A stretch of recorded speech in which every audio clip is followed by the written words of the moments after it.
¿Desean ver las imágenes del pasado de la Francisco Luis? Aquí se las presento.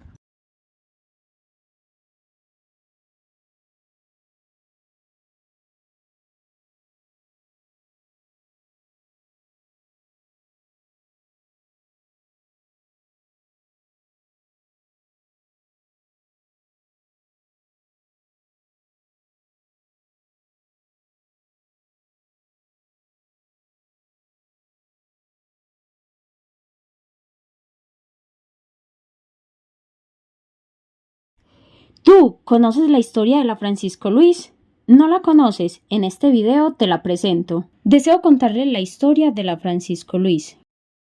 ¿Quieren saberla? Voy a contarles. Un hombre llamado Francisco Luis Hernández Betancourt, el mismo nombre con el que es llamada nuestra institución. Sobre él quiero contarles lo sucedido en lo que ha pasado entre 1920 y 1930. Francisco Luis se encontraba en el centro de Medellín. Iba caminando y encontró un papel que decía Instituto Nacional de Sordomudos de París, y cayó en cuenta que de esta población no se hablaba en la ciudad. Entonces empezó a investigar sobre la educación para sordos y en 1925 el gobierno aprueba por ordenanza el proyecto que atendía a los sordos el 2 de marzo. Mediante este atiende a sordos y también ciegos. Don Francisco Luis busca un lugar para enseñar y la Normal Superior de Varones le propone usar sus instalaciones, en la cual inicia con 6 sordos y 6 ciegos. En total, fueron 12 estudiantes a los cuales Francisco Luis empieza a enseñarles. Él se dedica a la educación de estos estudiantes y luego, al pasar un año, recibe una ayuda del municipio de Medellín, el cual le otorga una casa a la cual se traslada para continuar enseñando. Pasa el tiempo y para 1930 el grupo de estudiantes asciende a 70. Ya son muchos estudiantes, pero antes, en 1927, la firma constructora de Aranjuez dona un gran terreno para que inicie la construcción de la institución, la cual fue inaugurada en 1935. En este año, los estudiantes se trasladan a las nuevas instalaciones.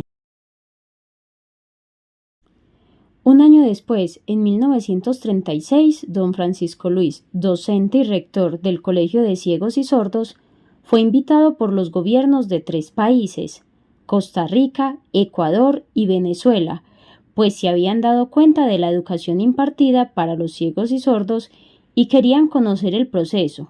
Entonces Francisco Luis fue invitado para instruirlos en este proceso de educación de sordos y ciegos. Ellos querían saber cómo hacerlo y él con mucho gusto fue a capacitarlos.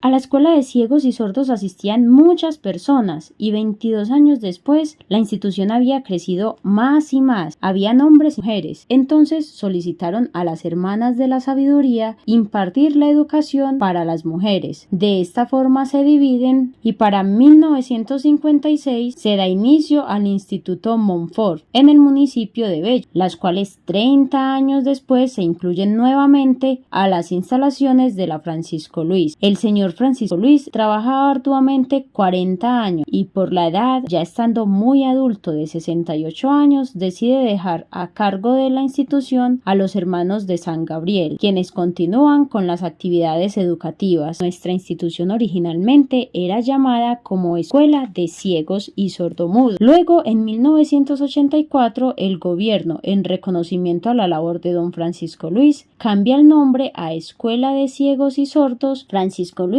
Hernández Betancourt. En 1997 se fusiona el Instituto Montfort con la Francisco Luis para evitar confusión con los dos nombres. Quedan como Colegio de Atención al Limitado Sensorial. En el 2002 la Francisco Luis abre sus puertas no solo a ciegos y sordos, sino a la inclusión de oyentes, y queda oficialmente con el nombre de Institución Educativa Francisco Luis Hernández Betancourt. La Francisco Luis, wow, tiene un gran historial en la que nos ha acogido. Soy una estudiante oyente de la Francisco Luis.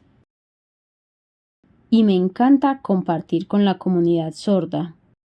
En la Francisco Luis encontramos respeto a una gran diversidad. En la Francisco Luis se nos incluye. ¡Wow! Mis respetos para la Francisco Luis. La Francisco Luis lleva 99 años. Celebremos todos juntos.